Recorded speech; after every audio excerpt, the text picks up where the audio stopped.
Continuando con el video del movimiento amortiguado forzado, una vez que hemos obtenido la función de posición, vamos a analizar los términos que la componen. Primero tenemos a sub f, que conocemos como amplitud forzada. Esta amplitud forzada es la amplitud que va a obtener el sistema luego de que se le aplique la fuerza externa. Esta amplitud forzada va a depender directamente de la fuerza que se está aplicando e inversamente de la masa que tenga el sistema. Sería igual a la fuerza máxima F sub 0 sobre la masa, producto por una raíz que depende de las frecuencias del sistema. Recordemos que aquí tenemos la frecuencia natural, también tenemos la frecuencia externa, todo al cuadrado, más 4 veces la frecuencia externa al cuadrado, gamma al cuadrado. Entonces recordemos que aquí tenemos 4 tipos de frecuencias, las cuales son la frecuencia natural, la frecuencia externa y el parámetro de amortiguamiento. La frecuencia externa, que sería el segundo término de esta expresión, por lo general nos la dan ya conocida en los ejercicios, pero hay que tener en cuenta que es la frecuencia que tiene la fuerza que se va a aplicar externamente. Y la fase inicial phi, que se calcula fácilmente mediante la expresión phi igual a pi medios menos tangente a la menos 1 de un término que depende de las frecuencias que están presentes en el sistema nuevamente, que sería omega sub 0 al cuadrado menos omega sub f al cuadrado sobre 2 veces omega sub f por gamma.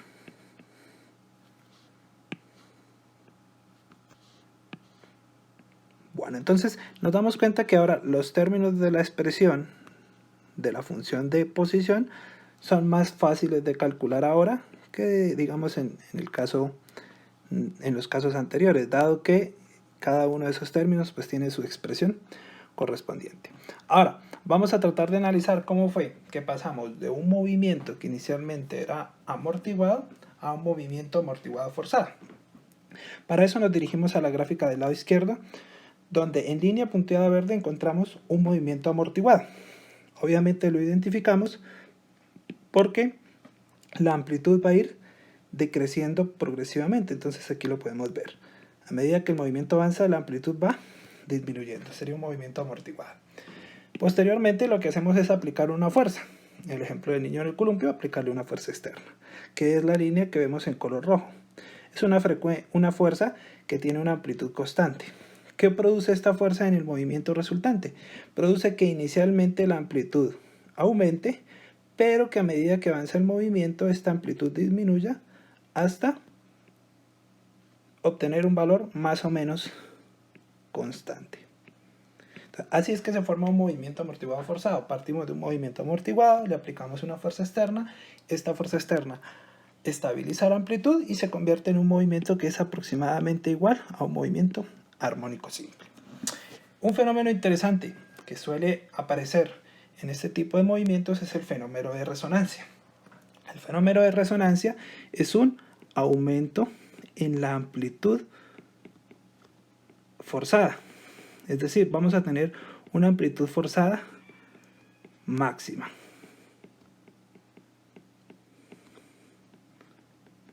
¿Cuándo se da este tipo de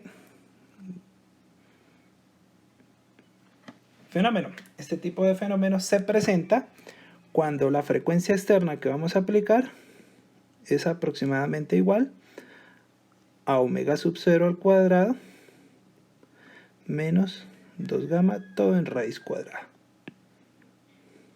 Entonces, si nosotros tenemos un movimiento con unas frecuencias características ya dadas, es decir, el niño del columpio con una frecuencia natural y un parámetro de amortiguamiento en el aire. Si yo llego a aplicar una fuerza externa con una frecuencia similar a la de esta expresión, el sistema entraría en resonancia. ¿Qué sucede cuando entra en resonancia? Que la amplitud se convierte en amplitud de resonancia. Y si el sistema entra en resonancia, la amplitud comienza a aumentar hasta un valor que llamamos A sub R, que va a ser igual a F sub 0 sobre la masa por 2 veces omega sub 0 por gamma. Esta nueva amplitud que llamamos amplitud de resonancia siempre va a ser mayor a la amplitud forzada del movimiento. Eso lo debemos tener muy bien claro. Entonces la amplitud de resonancia siempre va a ser mayor que la amplitud forzada. Entonces, ¿cómo se presenta este tipo de movimientos? ¿Qué sucedería en esta última expresión si gamma tiende a cero? Entonces, si gamma tiende a cero, obviamente la amplitud forzada, en este caso amplitud de resonancia, tendería a infinito. Y lo podemos ver en la gráfica. Entonces, en la gráfica del lado derecho podemos ver la representación de la función de amplitud forzada contra la frecuencia gamma, ¿sí?